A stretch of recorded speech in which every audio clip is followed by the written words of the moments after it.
Welcome to the Group Dentistry Now Show, the voice of the DSO industry. Kim Larson and Bill Newman talk to industry leaders about their challenges, successes, and the future of group dentistry. Visit groupdentistrynow.com for more DSO analysis, news, and events. Looking for a job or have a job to fill? Visit joindso.com. We hope you enjoy today's show. I'd like to welcome everyone to the Group Dentistry Now Show. I'm Bill Newman, and thanks again, everybody, for joining us, listening to the podcast today. We have somebody new to the dental industry and then also to the DSO space. His name is Andrew Smith, and he is the new Executive Director for the ADSO, the Association for Dental Support Organizations. First off, welcome to the Group Dentistry Show. Thank you, Bill. I'm thrilled to be here. Thanks for doing this. This is going to be a fun conversation. You've got a really interesting background, and I'll give you a little brief bio of what Andrew's been doing, and we'll talk a little bit about why he is now in the DSO space, why he is heading up the ADSO's new initiatives. So Andrew Smith currently serves as the Executive Director of the ADSO, just said that. He previously served as the Executive Vice President of Government Relations and External Affairs for Parallel, formerly, and I might butcher this, Certera Wellness. Yes, correct. Oh, excellent. Where he managed the state and federal government solutions teams, served as the company's chief advocate and spokesperson to policymakers and regulators, and led the company's advocacy and communication goals in the public affairs space. This is pretty interesting, this next part. Prior to joining the private sector, Andrew spent a decade working in the government, campaigns, and public policy. In particular, Andrew worked as a financial director and senior advisor for Virginia Governor Terry McAuliffe, where he oversaw the strategy, development, and implementation of a record-breaking $44 million fundraising operation. Andrew is originally from Chicago and is a graduate of Georgetown University with a degree in government and history. He currently lives in Greenwich, Connecticut, with his wife Laura and their two children, Holden and Caroline. So again, Andrew, welcome to the Group Dentistry Now Show.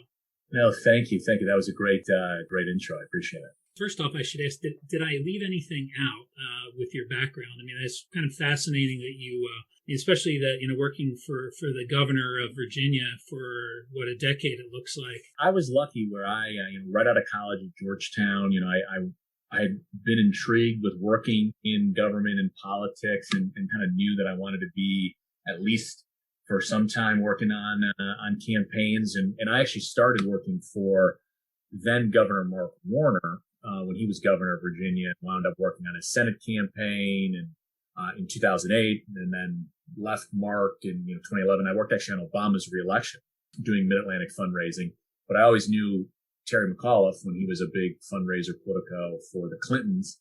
And when Terry decided to run for governor, he asked me to come in and be his finance director in 2013, which was, if anybody knows Terry, he's one of the most prolific Democratic fundraising individuals out there. So it was quite the way to work. And in Virginia, it's interesting. There are no limits on campaign contributions, both from individuals and from corporations. So you can take any amount of money as long as it's publicly reported. And so we had a very exciting time, and we were, luckily successful. But it was, it's doing political fundraising is you learn a lot about life, people, campaigns, government, all that aspects, So it was after that time frame, I had done time in politics and went into private practice at a law firm for a little while, and then started, as you mentioned, worked for my client Parallel, which is a leading multi-state cannabis company, which was fascinating, and then made my way over to the ADSO. So it's been a fun run so far. So you're based in Greenwich, and are you going to work remotely and go to Washington or to the states as needed? Is that kind of the plan? Yes, that is the plan.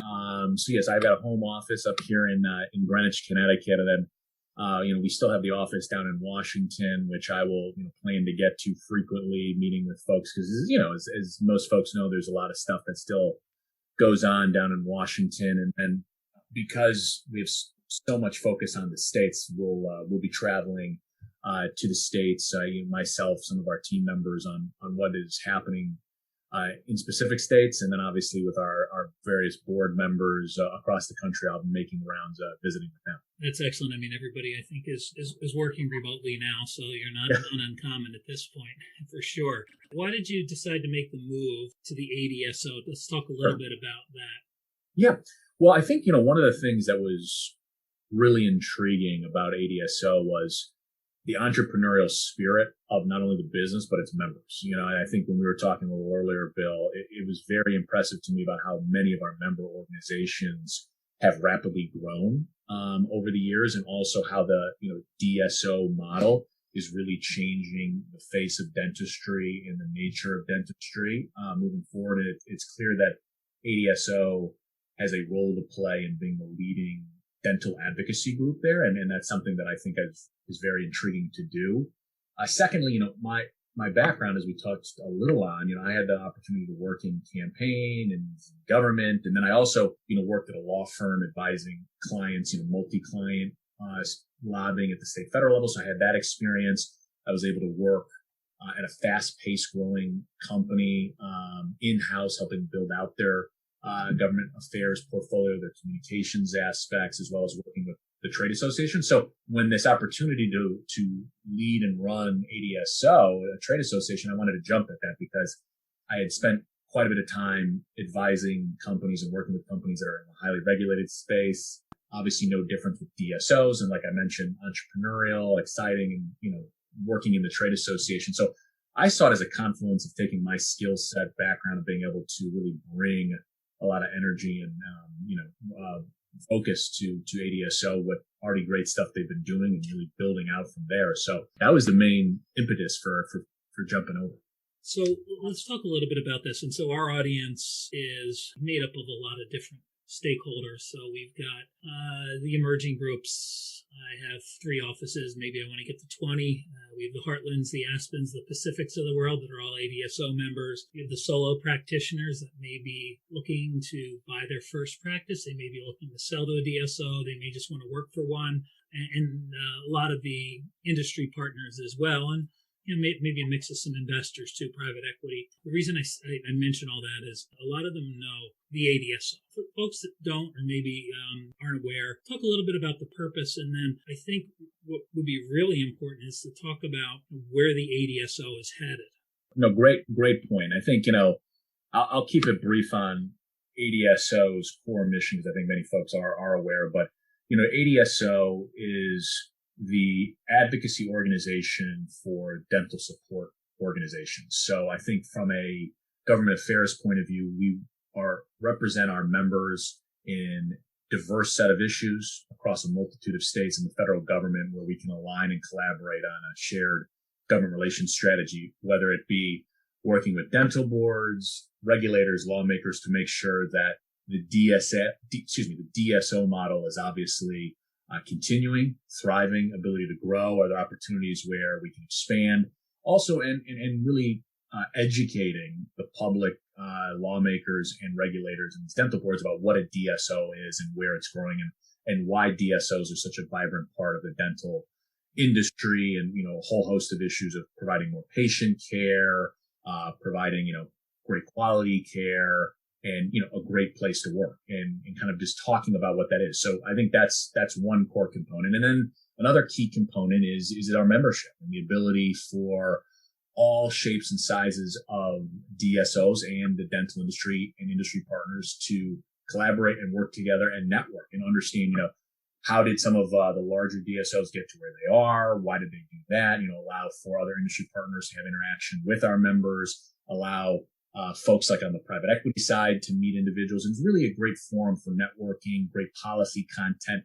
We had a wonderful virtual summit about 2 weeks ago where we talked about a wide-ranging set of issues. And I think ADSO serves as that forum.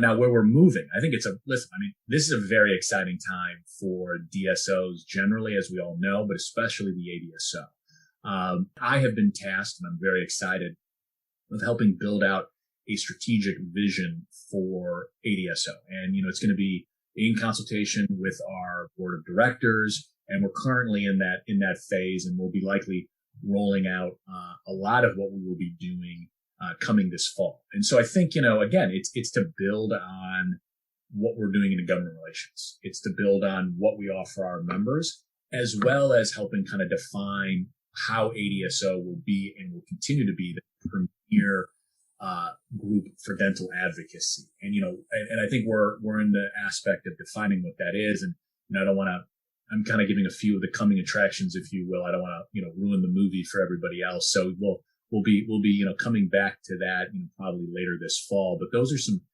top level ideas. And I think that one of the key issues that I mentioned earlier that I have for the ADSO is that communications narrative, educational narrative, not just to dental boards, regulators, and the public, but, just generally talking about the role that DSOs play in the industry, why there's continued growth in the industry, and making sure that key people in the states and at the federal government understand who we are and what we're doing to continue to make the industry thrive.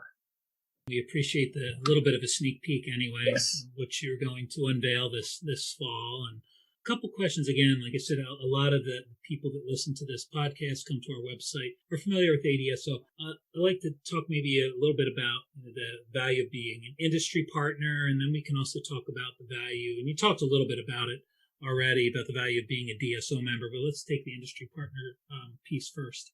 So I think one of the most interesting things that the ADSO offers is the ability for industry partners, those who are involved in the dental industry or support, DSOs through supplies and a whole host of other issues, is it gives them the ability to get to know not only their providers as well as, their potential customers and things like that, but it's obviously an area to better understand where the industry is growing, the needs of what a DSOs are doing, the types of business that they're doing. Obviously, you heard at the virtual summit a lot of exciting things on, artificial intelligence and a whole host of other things that the industry is leading on. And I think it's important for industry partners to recognize that, see that, and have the ability to learn where the industry is continuing to grow so they can best meet their customers' and clients' needs and partners' needs.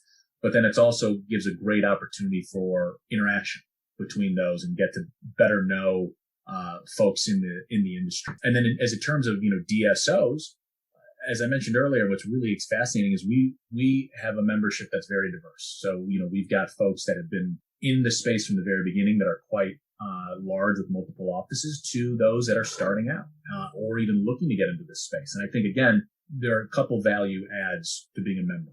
One is being able to have that real networking capability and learning the do's and don'ts and just that forum and community. And I think, Bill, to your point, one thing we're going to really look at is continuing to build out great content for our membership and kind of, are there more events? Are there more, study club type sessions where you can learn and interact and, things like that. And then obviously the government affairs is huge because it really helps continue to make sure that there aren't any adverse actions being taken against the DSO industry. Even if you're a smaller DSO in one state, but there's an issue in another state, some say, well, why should I be involved? Well, obviously you don't want something adverse to happen in one state that could become the norm and carried over. I mean, you saw that quite a bit with, ride sharing, where the Ubers of the world would go and really focus on model legislation and other regulations that help them. It's the same type of thing with the DSOs where you want to make sure that there's always a level playing field no matter where you are. And then as DSOs continue to grow, we know we have rapid growth, you're going to get into other states. And I think ADSO has that ability to help its members grow by showcasing what is happening in various states from a legislative, regulatory point of view and allowing them to have that ability to get their toes in the water and move. And so they always feel like their government relations and communications needs are handled. Let's touch on this a little bit. So maybe move away from the DSOs and just in general, the short period of time that you've been in the industry, where do you see the industry as a whole moving? I mean, what are your thoughts? What do the board members of the ADSO think? Yeah, I think it's one of those things where there's clear, from my point of view as being a new person to the dental space, is there's clear synergy and alignment around the DSOs continuing to be the future face of dentistry. I think from a efficiency point of view, the ability to provide more care, the ability to provide more care in rural areas, that's a huge component, I think, of DSOs, as well as the work-life balance of the dentist and hygienist, and the dentist understanding, those in dental school understanding what the DSO is and how that might be a model that they want to be moving forward in. And I think that's a lot of where we see the industry growing, is that continued growth and success of the DSO.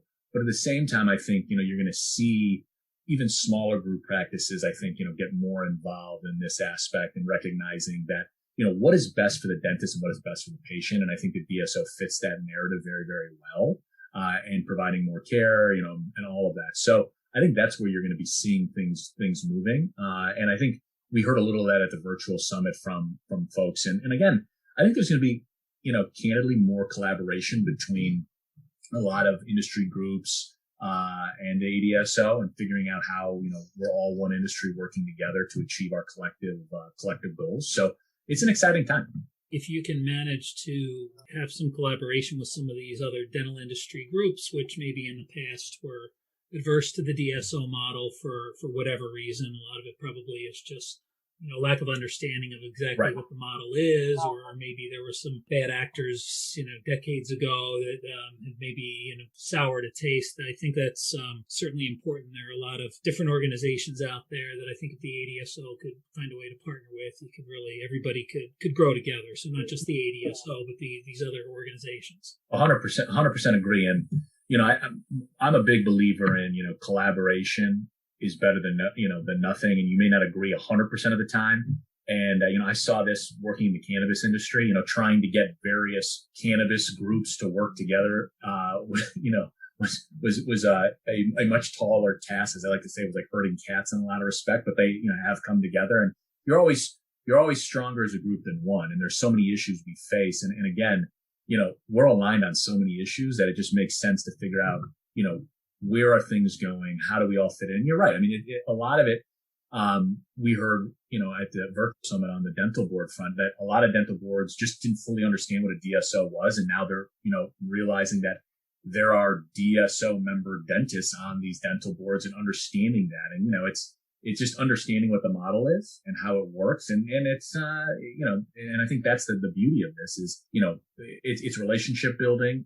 It's showcasing kind of the types of quality of care, the types of work-life balance. And I think people recognize that. And, and that's the way the world is moving these days. Yeah, I think, again, if you can manage that, and it sounds like that's where you're headed, and maybe that was why, when you joined, I believe the ADSO was just starting to plan out this boldly evolving dentistry virtual event. So it's not boldly evolving DSOs, it's boldly evolving dentistry. So tell me a little bit about the virtual event. There's certainly a lot of people who are listening to the podcast attended, but there are probably a lot that didn't. So maybe talk a little bit about that, and then if there were some things that might have stood out to you as being really impactful in the industry. Sure. No, great. Yeah. I mean, I think we had, close to 1,000 participants, over the 2-day session, which was really, really exciting. And, obviously because of COVID, we all couldn't be there together in person. We're hoping to have, an industry partner type event in the fall, still to be determined. I know there was a little discussion of that. I don't want to jump the gun too much. We're in the middle of talking about that, but really, we thought that it was really successful from a policy content point of view. I think there were a lot of great policy discussions on a whole host of issues. And I think the ADSO playing a role in that. I think our keynote speaker, Barbara Corcoran, was fascinating. I thought, she gave a phenomenal perspective, about entrepreneurialism and how she, was able to grow a business. And I think that's resonates with a lot of our members because of their entrepreneurial spirit and creating such a robust, thriving industry and a lot of working partnerships and things. So I think that was fantastic. From my takeaway, again, as someone that's new to the industry, I think I would love to see that type of content that we did in the virtual summit continue on an ongoing basis through the ADSO, because I think it is a forum for people to connect.